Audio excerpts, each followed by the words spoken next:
Le DAF Fresh Morning, c'est 104.5 tonnes de bonne humeur. Tous les matins sur Urban FM. La meilleure radio de la capitale. La meilleure radio de la capitale. Vous êtes sur les 104.5 Urban FM, la station urbaine, et vous écoutez le DAF Fresh Morning. On est avec Bête 241 Elvis. Bonjour. Bonjour DAF Fresh, bonjour René Rude, bonjour Sanders. J'espère que vous allez bien, tous les auditeurs connectés sur les 104.5. Avant de démarrer le quiz, on va vous parler évidemment de Bête 241 et Move, qui vous rappelle que vous avez le cashback qui est amené par Bet251 qui est de retour. Vous pouvez évidemment aller faire vos paris. Si vous n'êtes pas un expert ou vous êtes un novice sur les paris, c'est le moment de tenter votre chance, parce que si vous avez un ticket perdant, vous avez la possibilité de récupérer une partie de votre argent. Jouez sur les points de vente Bet241 pour bénéficier du cashback évidemment amené par Bet241. Donc vous avez la possibilité de directement vous déplacer dans tout l'étendue du territoire où il y a les kiosques Bet241. Vous partez faire vos tickets chez ces vendeurs-là et vous allez bénéficier du cashback. Alors, on va aller sur la question du quiz aujourd'hui. Où peut-on se procurer la carte Momo Visa? Chers auditeurs, si vous avez la bonne réponse, vous avez la possibilité de nous envoyer votre réponse sur le 066 02 17 68. Évidemment, comme je disais tantôt, pour le quiz de ce mardi, où peut-on se procurer la carte Momo Visa? Si vous avez la bonne réponse, envoyez-nous la réponse sur le 066 02 17 68. Nous, on va aller du côté du sport, on va aller du côté du football pour parler du championnat anglais de football où on a eu ce choc qui opposait Tottenham qui recevait Liverpool, et on a un certain Mohamed Salah, l'Égyptien, qui a brillé durant ce match parce que Liverpool a humilié Tottenham à l'extérieur. Évidemment, Liverpool s'est déplacé 6-3 grâce à un doublé et 2 passes décisives de Mohamed Salah. Donc, vous comprenez que Liverpool, en ce moment, qui continue à marcher sur l'eau, peut-être qu'ils vont remporter le championnat comme ils l'ont fait en 2020, parce que ça faisait longtemps, près de 30 ans que Liverpool n'avait pu remporter le championnat anglais de football, et il avait fait pour la saison 2019-2020, et là ils sont bien partis pour remporter ce championnat. Ils ont battu Tottenham à l'extérieur 6-3 grâce à un doublé et 2 passes décisives de Mo Salah. Toujours dans le football, cette fois-ci on quitte de l'Angleterre pour aller du côté de l'Espagne. On a Kylian Mbappé qui est élu pour la 7e fois homme du match cette saison. Vous comprenez que l'homme qui ne brille pas avec le Real de Madrid en Ligue des Champions, mais celui-ci brille du côté du championnat. Il a été élu pour la 7e fois homme du match. Vous comprenez que Kylian Mbappé est en train de marquer petit à petit le championnat d'Espagne de football. Le Real de Madrid s'impose 4-2 face au Séville, et bravo au Real de Madrid qui prend la tête de la Liga. Vous comprenez que là... C'est pas Atlético. Non, c'est là le Real de Madrid qui a battu Séville 4-2. Et de l'autre côté, pour ceux qui ont regardé le match, l'Atlético a battu le Football Club de Barcelone. L'Atlético est premier du championnat, le Real de Madrid est deuxième, Barcelone est troisième et Atlético Bilbao est quatrième. Ouais, bon, là, c'était pendant que le match se jouait, en fait. Quand ils ont gagné, c'est là ils ont pris la tête. Tu vois, non, maintenant, de l'autre côté, maintenant, il y a l'Atlético qui a créé la surprise, parce que beaucoup, ceux qui ont regardé le match, pensaient que le Football Club de Barcelone allait remporter le match, et l'Atlético a créé la surprise en battant le Football Club de Barcelone à domicile 2-1. Et pour la petite histoire, après la victoire de l'Atlético contre Barcelone, Luis Suarez a offert un dîner exclusif à toute l'équipe de l'Atlético dans un restaurant du côté de l'Espagne. Donc tu comprends un peu que c'était en fait pour encourager ces gars, parce que pour ceux qui ont regardé le match, l'Atlético de Madrid allait arracher cette victoire en fait. Et on va revenir du côté de l'Angleterre où du coup Manchester City est complètement en crise, parce que cette équipe-là qui ne nous avait pas habitués à perdre régulièrement autant de matchs, et depuis cette année 2024-2025,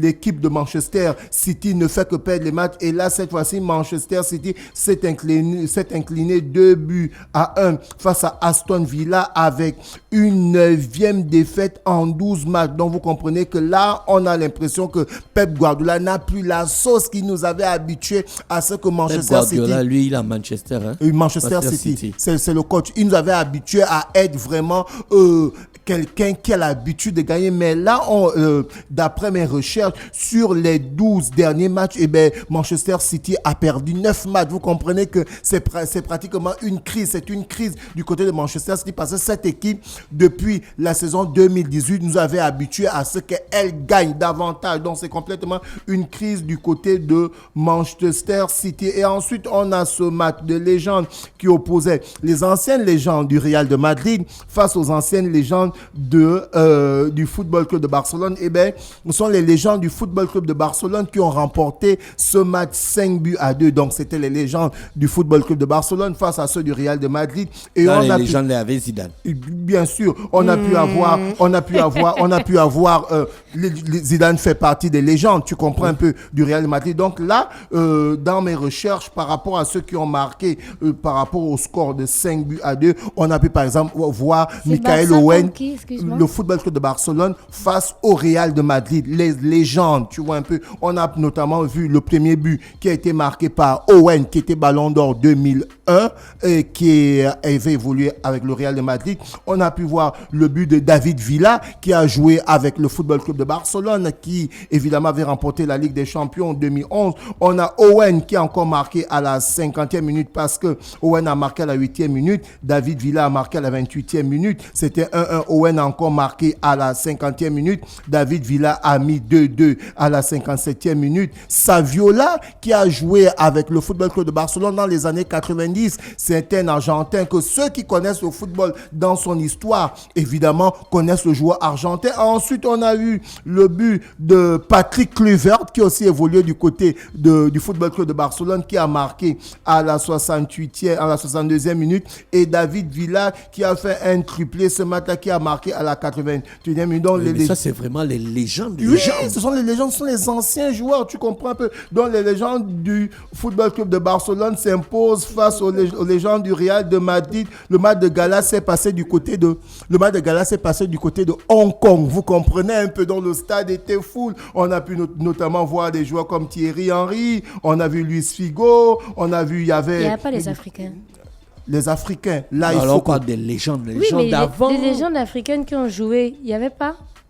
Non, il n'y avait pas. Non, je ne suis pas allé fouiller au niveau des légendes africaines. Je suis allé regarder par rapport au score et évidemment ceux qui ont marqué ce match. Bon, vous comprenez que c'est vrai qu'il y a des joueurs africains qui ont évolué dans les deux équipes, mais est-ce qu'on peut les appeler comme légendes? On a par exemple Emmanuel Adebayor qui était la saison 2011-2012 du côté du Real de Madrid. Il avait joué là-bas pendant 6 mois. Est-ce qu'on peut véritablement dire que c'est une légende du Real de Madrid? C'est une légende. Non, ça, c'est pas une légende. Ça. Après, que Simon va te dire légende. On a par exemple celui qu'on peut dire que c'est une légende du côté du Football Club de Barcelone, c'est Samuel Eto'o qui avait terminé Pichichi en... Il a fait combien de je dis Eto'o, tu dis non. Non, on n'a pas dit non. Pas une légende, c'est un on a dit Adebayor. Les légendes, c'est comment légende d'avant. Tu vois, on a Samuel Eto'o, c'est une légende évidemment du Football Club de Barcelone. Tu comprends un peu. Donc voilà. Avant l'époque de Eto'o et Drogba, là, il n'y avait pas des légendes africaines. Du côté du Real de Madrid et le Football Club de Barcelone. Même, non, là quand même, il faut qu'on aille chercher. C'est chaud quand même. C'est quand même un peu chaud parce que légende, c'est quelqu'un qui a non seulement qui a mis du. Est-ce que le Real de Madrid a eu beaucoup de footballeurs africains? Ouais. Non, des footballeurs africains, genre Africain. Oui. Genre, c'est un Africain, quand il y a la CAN, il va jouer dans son pays, en Afrique. Oui, on a par exemple Emmanuel Adebayor. Oui, à part Adebayor. Adebayor, c'est 6 mois au Real. 6 mois. C'est pas considérable. On a l'ancien capitaine du Mali qui avait évolué du côté du Football Club de Lyon, qui était parti Diawara. Diarra, qui était même à un moment qui a porté un peu le brassard au niveau du Real de Madrid. Je pense entre la saison 2006 et 2008, quand Capello entraînait le Real de Madrid. Lui aussi, Capello l'Italie, il a entraîné le Real de Madrid. Donc, tu comprends que lui aussi, il a évolué du côté du Real Madrid. Est-ce qu'on peut le considérer comme une légende? Oui, il a fait quand même 2 à 3 saisons du côté du Real de Madrid. Mais à part lui, tu connais encore une. Mais il y avait un joueur qui s'appelait Essien. Oui, c'est pas un Ghanéen. Oui, c'est un Ghanéen, mais on dit légende quand même. Est-ce qu'il a duré au Real? C'est lourd quand même. C'est lourd. Légende, là, celui que l'on peut vraiment citer véritablement comme légende, c'est Samuel Eto'o. Oui. Ouais, Samuel Eto'o là, C'est une légende de Barça. De Barcelone. Mais du côté du Real de Madrid, Et les ça, je te dis, Africains. c'est pas trop ça. Seydou Keita. C'est d'où qui était, c'est Barcelone. C'est Barcelone. On est-ce parle que tu du comprends? Real, là. On parle du Real. Laissons d'abord Barcelone. Attends, maman. À Barcelone, ils ont eu beaucoup de footballeurs africains Oui, mais qui ont évolué. Mamadou Diarra. j'ai cité elle a Mamadou cité Diarra. Jérémy Njitap. Oui, Jérémy Njitap Il a était joué du au côté. Real. Il a joué du Real de Madrid. Entre 99 et 2003. Oui, il a joué au Real de Madrid Il n'était pas avant encore d'aller, né. avant d'aller du côté. Je te dis, je n'étais pas encore né. Non, avant d'aller à City, avant d'aller à Chelsea, ton club, il est au Real de Madrid. Mais légende, c'est quelqu'un qui a marqué le club, qui était Bon, on a cité titulaire. déjà pour le Real, non. Maintenant Oui. pour le Barça.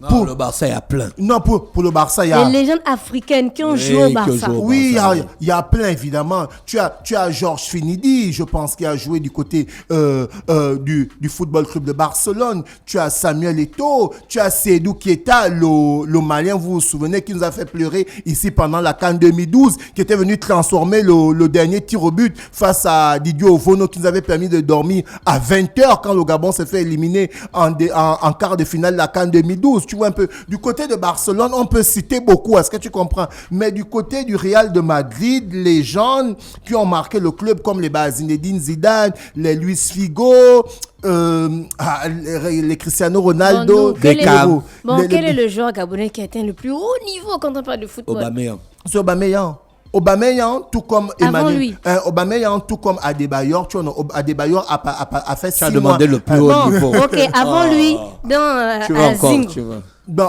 Avant Son lui, père. dans la carrière, on va dire Daniel Cousin. On Non, parle de carrière. elle a parlé d'Azingo, son père. Son père, Aubameyang. il a atteint quel niveau?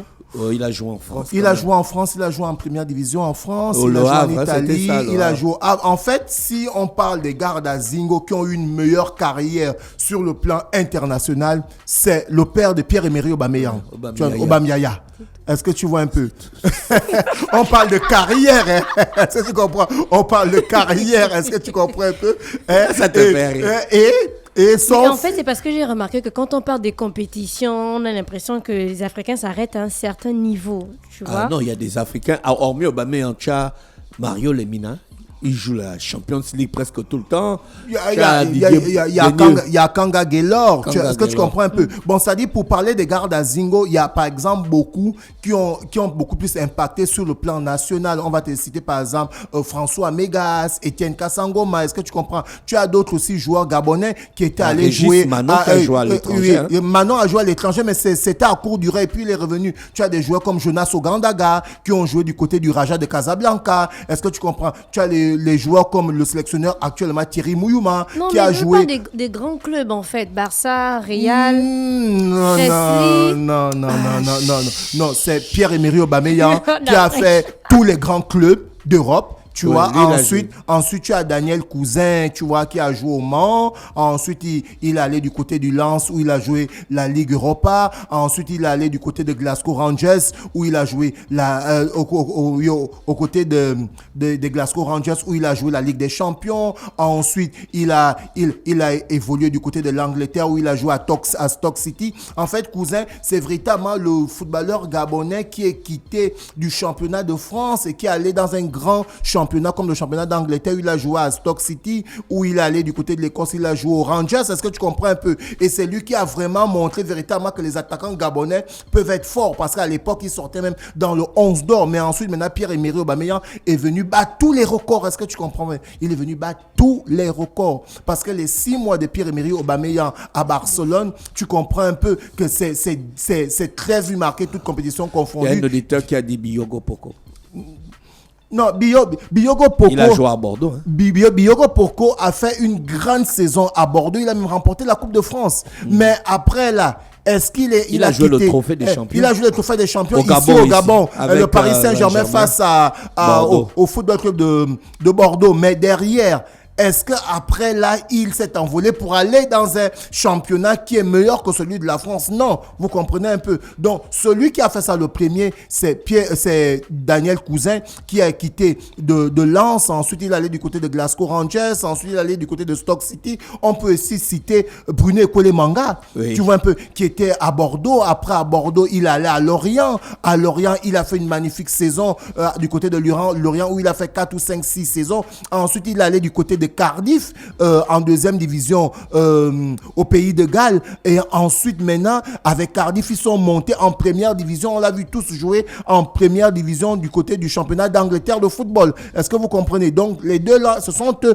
qui se sont véritablement exposés. Mais celui qui a pété les scores. Mais celui qui a maintenant battu les corps, c'est Pierre-Emerick Aubameyang. On a vu la saison 2011, 2012, 2013 où il était deuxième meilleur joueur du championnat de France derrière Zlatan. Il était meilleur joueur africain du championnat de France. Ensuite, il allait du côté du Borussia Dortmund où il était meilleur joueur de la saison 2016. Il était meilleur buteur de la saison 2017. Il a battu le record d'Anthony Yeboah qui était le meilleur buteur africain de l'histoire de la Bundesliga. Pierre-Emerick, le meilleur buteur de l'histoire de la Bundesliga avec 98 buts. Ensuite, il est quitté du côté du Borussia Dortmund en Allemagne. Il a allé du côté de l'Angleterre avec Arsenal où il était meilleur buteur de la saison en 2019. Vous comprenez, lui, il a battu les records. Tout dernièrement, on a vu l'année dernière avec Marseille. Il a terminé meilleur buteur de l'Europa League, meilleur joueur de l'Europa League, meilleur joueur africain. Non, en fait, c'est lui qui a vraiment, lui, là, comme disent généralement les chanteurs de l'aune, il a mis le niveau au plafond. Chers auditeurs, on va revenir vers le sponsor Bet241. Vous avez la possibilité de participer au cashback, évidemment, qui est de retour sur Bet241. Alors, comment ça se passe? Que vous soyez expert ou novice dans les paris sportifs, c'est le moment de tenter votre chance parce que si votre ticket est perdant, vous pouvez récupérer une partie de votre mise. Allez-y jouer dans les points de vente Bet241 et nous revenons sur la question du jour. Où peut-on se procurer la carte Momo Visa? Si vous avez la bonne réponse, chers auditeurs, envoyez-nous la bonne réponse sur le 066 02 17 68 et le vendredi, on va vous donner la liste des gagnants qui vont remporter des paris gratuits et des forfaits Internet. Merci Elvis avec nous ce matin sur les 104.5 Urban FM, la station urbaine dans Luda Fresh Morning, le réveil matinal le plus de la capitale, sur la radio la plus de la capitale. Le Da Fresh Morning, c'est 104.5 tonnes de bonne humeur.